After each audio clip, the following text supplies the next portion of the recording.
الصلاۃ والسلام علیک یا رسول اللہ وعلی آلک واصحابک یا حبیب اللہ۔ السلام علیکم ورحمۃ اللہ وبرکاتہ۔ امید کرتا ہوں آپ سب خیر و عافیت سے ہوں گے اور ہمارے آنے والی ہر ویڈیوز کو اچھے انداز میں پڑھ سن اور سیکھ رہے ہوں گے۔ قرآن پاک پڑھنا یہ بہت بڑی عبادت ہے۔ قرآن پاک اللہ پاک کا کلام ہے۔ حضور نبی پاک صلی اللہ تعالیٰ علیہ وآلہ وسلم نے ارشاد فرمایا، خیرکم من تعلم القرآن وعلمہ، تم میں سے بہتر وہ ہے جس نے قرآن سیکھا اور سکھایا۔ تو اللہ پاک کے فضل سے ہم قرآن آپ کو سکھا رہے ہیں، ہم نے سیکھا ہوا ہے اور آپ سیکھ رہے ہیں اور آپ اچھے انداز میں سیکھ بھی رہے ہوں گے اور ہماری ویڈیوز کو لائک اور شیئر بھی کر رہے ہوں گے۔ یہ بہت اللہ پاک کا فضل ہے، اس کی ہمیں نعمت ملی ہوئی ہے کہ اللہ کا کلام ہے ہماری زبانوں پہ جاری ہو رہا ہے۔ تو اللہ کا کلام ہے تو ہمیں کوشش بھی یہ کرنی چاہیے کہ اس کو اچھے انداز میں، جیسا اس کا پڑھنے کا حق ہے، اس کو ہم اسی انداز میں پڑھیں۔ تو اس کا درست طریقہ یہ ہے کہ قرآن پاک کو قرات اور تجوید کے مطابق پڑھا جائے۔ تو اللہ پاک کا فضل ہے کہ ہم سب قرآن پاک سیکھ رہے ہیں، قرآن پاک سے محبت کرتے ہیں۔ تو آج ہم اپنی اس ویڈیو میں مدنی قاعدہ سے سبق نمبر 6 کی مشق کریں گے، سبق نمبر 6 کو پڑھیں گے۔ تو اس سبق کو کیسے پڑھنا ہے یہ سب سے پہلے میں آپ کو بتا دوں کہ ہم نے اب تک 5 سبق پڑھے ہیں اور اس میں ہم نے کچھ حروف پڑھے تھے۔ سبق نمبر 1 میں حروف مستعلیہ۔ حروف مستعلیہ کسے کہتے ہیں کہ جنہیں ہر حالت میں پر پڑھا جاتا ہے، وہ ہم نے 7 یاد کیے تھے جن کا مجموعہ تھا خصہ ضغط کز۔ اور اس کے بعد ہم نے سبق نمبر 3 پڑھا تھا، اس میں ہم نے حرکات کے بارے میں پڑھا تھا کہ حرکات کو بغیر کھینچے بغیر جھٹکا دیے نرمی سے معروف پڑھی جاتی ہیں۔ اس کے بعد ہم نے تنوین والا سبق پڑھا تھا۔ 2 زبر 2 زید 2 پیش کو تنوین کہتے ہیں، جس حرف کا تنوین اسے منون کہتے ہیں، اور تنوین کی آواز نون ساکن کی طرح ہوتی ہے۔ تو ہماری اس ویڈیو میں پچھلے تمام اسباق کی جو قواعد ہیں ان کی دہرائی بھی ہوگی۔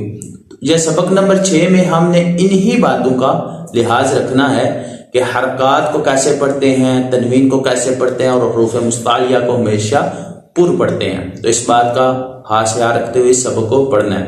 تو اس سبق کو ہم ہجے اور رواں دونوں طریقوں سے پڑھیں گے، دونوں طریقوں سے سیکھیں گے تاکہ ہمارے ہجے بھی درست ہو جائیں اور رواں بھی درست ہو جائیں۔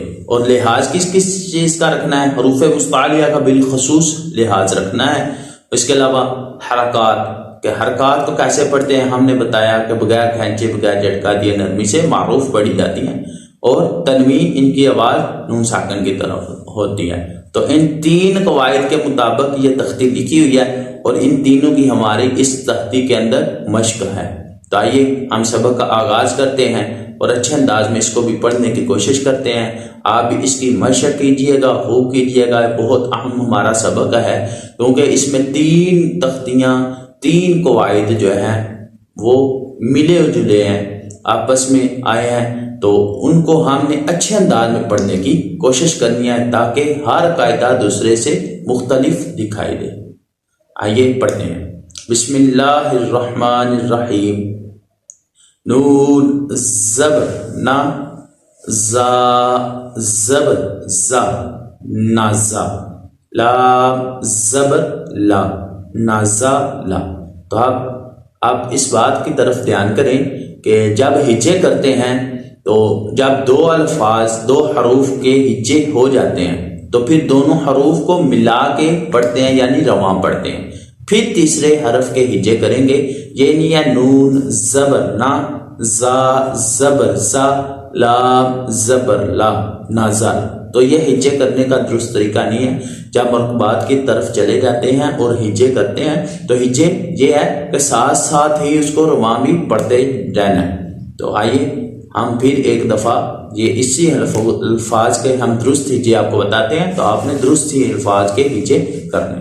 نون زبر نا، زا زبر زا نازا، لام زبر لا نازالا، خا زبر خا، لام زبر لا خالا، قاف زبر قا خالا قا، صاد زبر صا، دال زبر دا صدا، قاف زبر قا صدا قا، یا زبر یا، دال زبر دا یادا، کاف زبر کا یادا کا، با زبر با، لام زبر لا بالا، غی زبر غا بالا غا، طا زبر طا، با زبر با طابا،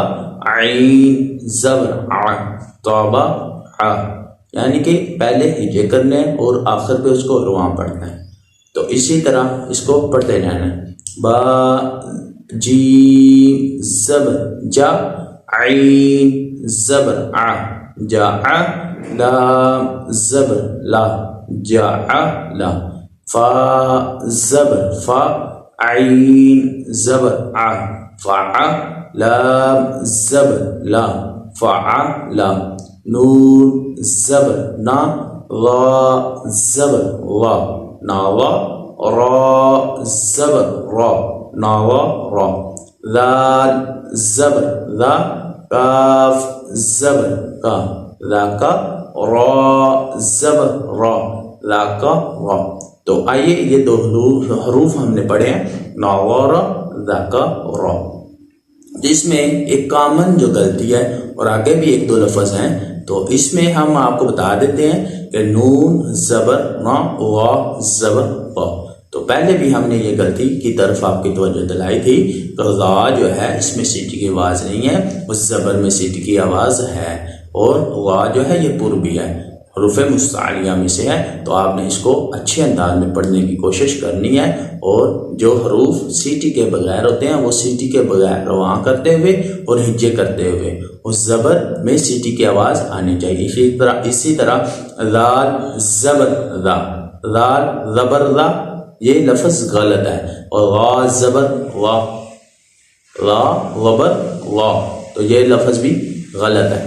آگے ہم پڑھتے ہیں کاف زبر کا، سین زبر سا کاسا، با زبر با کاسا با، حمزہ زیر ای، با زیر بی ای بی، لام زیر لی ای بی لی، را پیش رو، سین پیش سو روسو، لام پیش لو روسو لو، صاد پیش سو، حا پیش حو سوحو، فا پیش فو سوحو فو، ثا پیش ثو، لام پیش لو ثولو، ثا پیش ثو ثولو ثو، سین پیش سو، دال پیش دو سودو، سین پیش سو سودو سو، حا پیش حو، را پیش رو حرو، میم پیش مو حرو مو، را پیش رو، با پیش بو روبو، عین پیش او روبو او. تو ہم نے 3 لائنیں پڑھی ہیں ہجے اور رواں دونوں انداز میں. تو اس کو آئے ہم رواں تینوں لائنوں کو پڑھ لیتے ہیں. نازل خلق صدق یدک بلغ طبع جعل فعل نظر ذکر کسب ابل رسول صحف ثلث سدس حرم ربع. تو اسی انداز میں آپ نے اس کو رواں اور ہجے دونوں انداز میں پڑھنے کی کوشش کرنی ہے، اور جتنا آپ کا رواں مضبوط ہوتا جائے گا۔ اور اس میں ایک آپ کو یہ کہا تھا کہ حرکات کا خاص خیال رکھنا ہے۔ کچھ بچے اس طرح پڑھ دیتے ہیں نازل، خلق یا فعل، نظر، تو یہ غلط ہے۔ تو یعنی کہ حرکات کو بغیر کھنچے بغیر جھٹکا دیا ہم نے پڑھنا ہے، تو ہم نے اسی انداز میں بالغ، طبع، جعل وغیرہ وغیرہ پڑھنا ہے، یعنی کہ حرکات کو کھینچنا نہیں ہے۔ اور حروف مستعلیہ کو باریک پڑھ دیا جاتا ہے، تو حروف مستعلیہ کو باریک نہیں پڑھنا۔ جیسے یہ آپ نے پڑھا خلق، خلق میں خا اور قاف یہ حروف مستعلیہ ہے، لام حروف مستعلیہ نہیں ہے، یعنی کہ یہ پر نہیں پڑھا جائے گا، تو ان دونوں کو پر پڑھنا ہے۔ تو بعض اوقات بچے کیا کرتے ہیں، لام کو بھی پر پڑھ جاتے ہیں، پہلا حرف مستعلیہ دوسرا مستعلیہ، تو ان دونوں کو پر پڑھنے کے ساتھ ساتھ درمیان والا جو لام ہے جو باریک پڑھا جائے گا اس کو بھی پر پڑھ دیتے ہیں۔ اور اسی طرح بعض اوقات جو ہے پہلے پر حرف باریک حرف ہے، بعد میں پر والا ہے، تو باریک کو پر اور بور کو بھی باریک پڑھ دیتے ہیں۔ تو اس کا خاص خیال رکھنا ہے کہ جو پر حرف ہے اس کو بس آپ نے پر پڑھنا ہے، باقی جو باریک ہے اس کو آپ نے باریک پڑھنا ہے۔ صلو علی الحبیب صلی اللہ تعالی علی محمد صلی اللہ علیہ وآلہ وسلم۔